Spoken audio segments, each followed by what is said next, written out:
సమయం ఎంతో విలువైనది. ఏ సమయంలో చేయవలసిన పని అదే సమయంలో చేయాలి. లేకుంటే అదృష్టం చేజారవచ్చు. అనిత 7వ తరగతి చదువుతుంది. తెలివైన అమ్మాయి. చక్కగా చదువుతుంది. చక్కగా పాడుతుంది.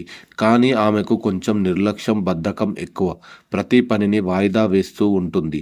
అలా చేయవద్దు అని వాళ్ళ అమ్మ ఎన్నోసార్లు అనితను హెచ్చరించింది. కానీ అనిత నిర్లక్ష్యంతో ఆ మాట పట్టించుకునేది కాదు. ఒకసారి ఆ ఊర్లో సాంస్కృతిక కార్యక్రమాలు జరిగాయి. అన్ని స్కూళ్ళు, విద్యాసంస్థలు పాటలు, ఆటలు పోటీ పడ్డారు. అనిత పాటలో పోటీ పాల్గొంది. అందులో ఆమెకు మొదటి బహుమతి వచ్చింది. కొన్ని రోజుల తర్వాత ఒకరోజు సాంస్కృతిక కార్యక్రమం నిర్వహించిన సంస్థ నుండి అనితకు ఓ ఉత్తరం వచ్చింది. గత నెలలో జరిగిన పాటల పోటీలో మొదటి బహుమతి వచ్చిందని, మరునాడే తమ కార్యాలయానికి వచ్చి బహుమతి తీసుకోవాల్సిందిగా రాశారు ఉత్తరంలో. అనిత ఉత్తరాన్ని పెద్దగా పట్టించుకోలేదు. తర్వాత ఎప్పుడైనా వెళ్ళి బహుమతి తెచ్చుకుందాంలే మరునాడు వెళ్లకుండా 4 రోజుల తర్వాత వెళ్ళింది.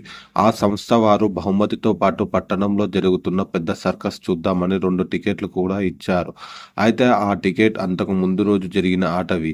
అనిత అవి చూసుకొని అయ్యో కనీసం వచ్చి ఉంటే బాగుండేది కదా అని బాధపడేది. ఈ సంఘటనతో అనితలో ఎంతో మార్పు వచ్చింది. నిర్లక్ష్యంగా ఉండకుండా ఎప్పటికప్పుడు పని పూర్తి చేయడం ప్రారంభించింది.